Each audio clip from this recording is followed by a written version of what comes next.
Espiritismo e Evangelho, com Gilton Carlos. Que lições podemos extrair do encontro de Jesus e Pilatos? Por que o prefeito romano não pôde entender o Cristo? E nós, o que nos falta para compreendê-lo? É o que vamos falar a partir de agora.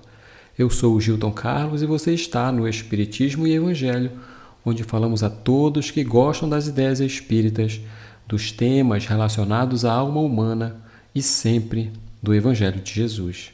Hoje vamos falar nesse episódio sobre a verdade. Por um quarto de hora.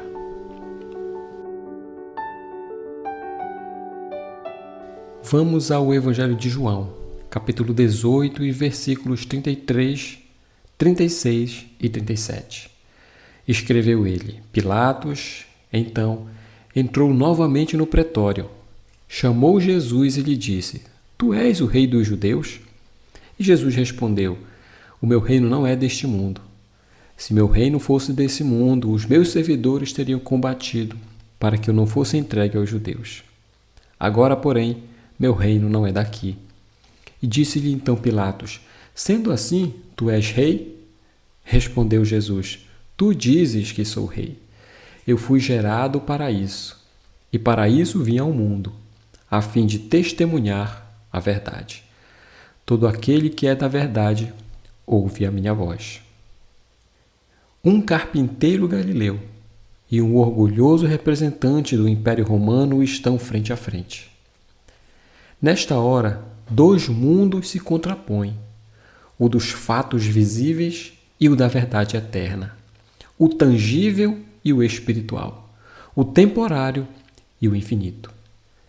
Mesmo impossibilitado, o primeiro julga o segundo, que, superior, deixa a humildade ensinar, eloquente, com o silêncio e a brandura. Nos momentos que antecedem essa passagem, Jesus é detido e interrogado pelo sumo sacerdote. Deste diálogo vem a decisão por parte dos fariseus de matá-lo. Até este instante, o conflito resume-se a um círculo judaico em Jerusalém, sem interferência romana. A detenção de Jesus por parte dos fariseus resulta do fato de que, nas cidades do Império, as autoridades em geral tinham o seu próprio poder policial.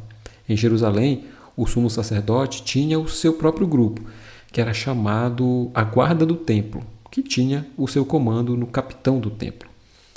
Essa é a unidade que vai ao Monte das Oliveiras na madrugada prender Jesus e que o mantém encarcerado até o amanhecer.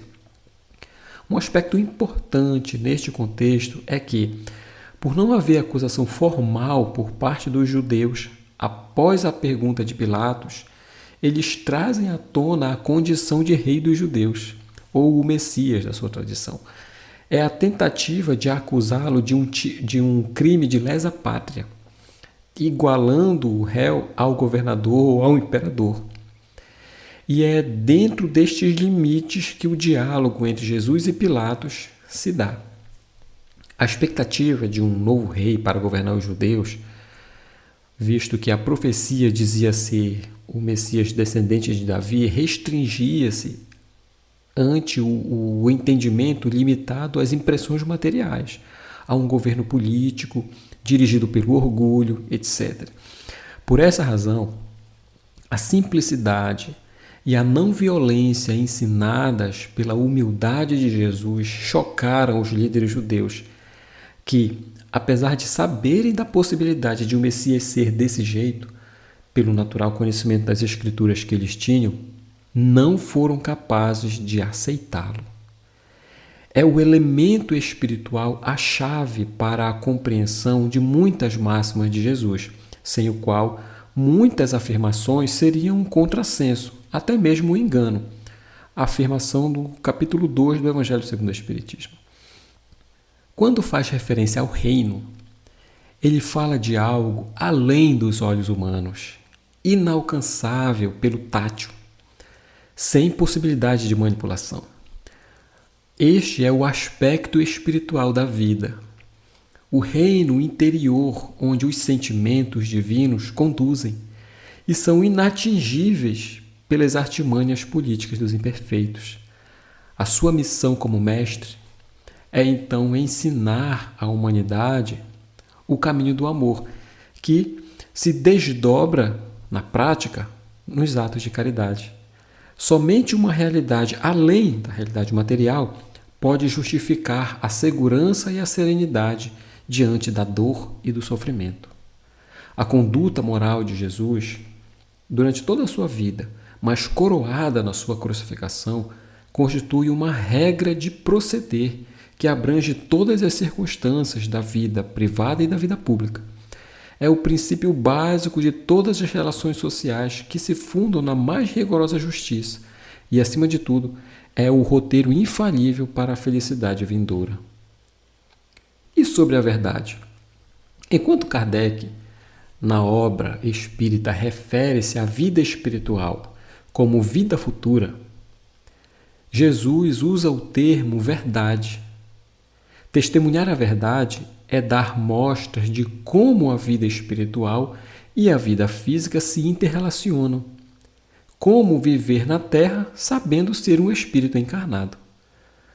Quando, continuando o seu diálogo, ele diz que todo aquele que é da verdade ouve a minha voz, ele fala que somente aqueles que compreendem a realidade espiritual são capazes de compreendê-lo. A atitude serena ante a maldade e a aceitação do pseudo-julgamento são demonstrações de quem sabe a justiça ser realizada de outra forma, com outros critérios, sob a égide de Deus, que é toda sabedoria e bondade. Aí apoia-se a tranquilidade do Cristo. A palavra grega aletheia ou aletheia, usada pelo evangelista para designar a verdade, refere-se a um conteúdo do que é verdadeiro, por definição.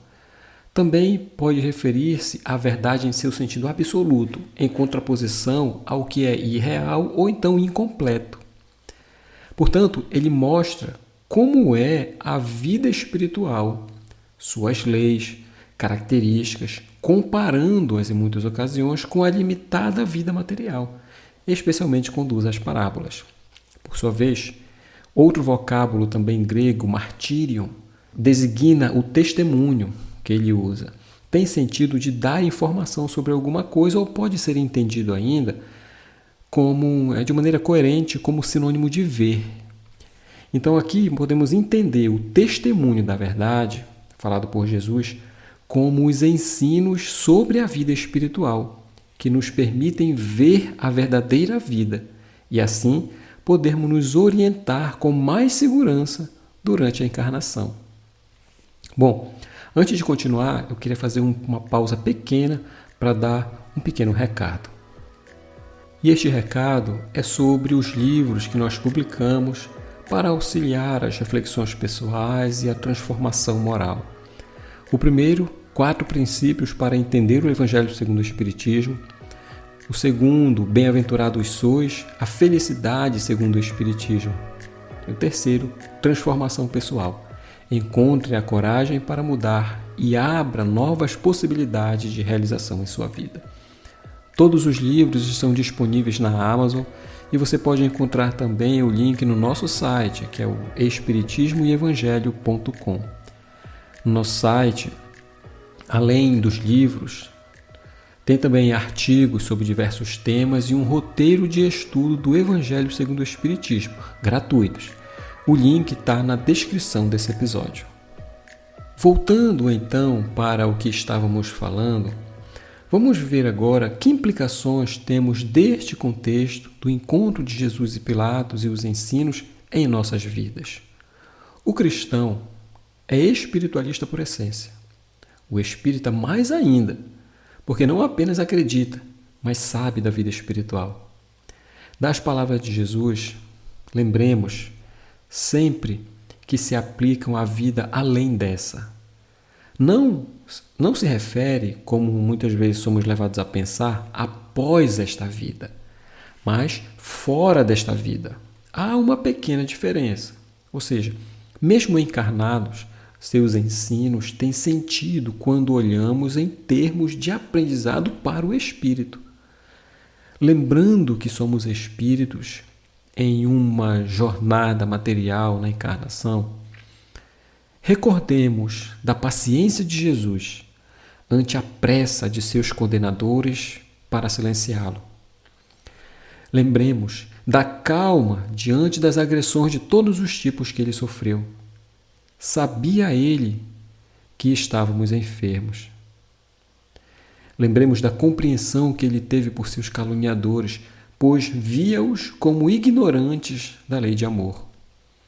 Lembremos sempre que seu conhecimento superior na vida espiritual garantia a sua tranquilidade diante das confusões e tormentos que passávamos na terra quando ele veio. Por nossa vez, procuremos lembrar diariamente que somos espíritos e cada experiência dolorosa, desagradável, é uma pedra bruta à nossa disposição para aperfeiçoá-la, transformando-a em virtude de valiosa e intransferível posse, que nos granjeará a felicidade que em tudo buscamos.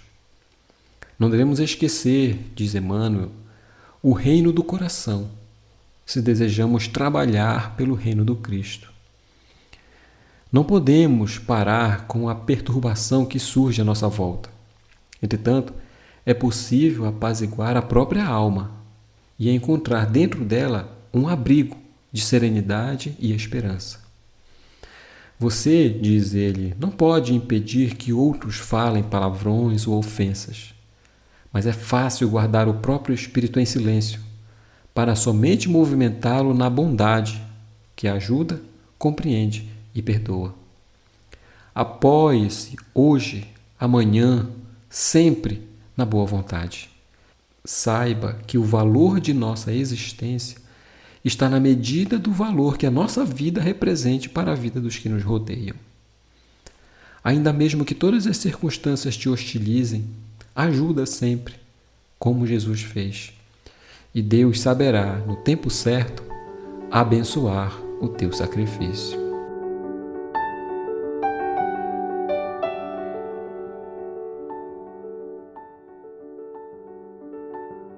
Gente, muito obrigado por estes minutos. Espero cada um de vocês em nosso próximo episódio. Se você gostou, compartilhe com alguém que também gostaria de ouvir do nosso trabalho.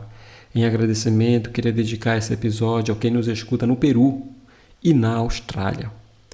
E quero também dedicar, como sempre, esse episódio em especial aos que nos deixaram uma mensagem na caixa de perguntas do Spotify. O Rogério Reis, de Morro Agudo, em São Paulo, o Estevão Abidanur, em Araxá, e a Vanessa Miranda, de Brasília, no Distrito Federal. Muito obrigado por nos acompanharem. Se você gostou, clique no botão de seguir o nosso programa e de avaliar o nosso programa. Assim eu consigo saber daqui se você está gostando do conteúdo e também de onde você é. E se quiser entrar em contato, pode me achar lá no Instagram, no Espiritismo e Evangelho, ou no meu pessoal, Gilton Carr. Mais uma vez, obrigado a todos, um abraço e que Jesus lhe abençoe.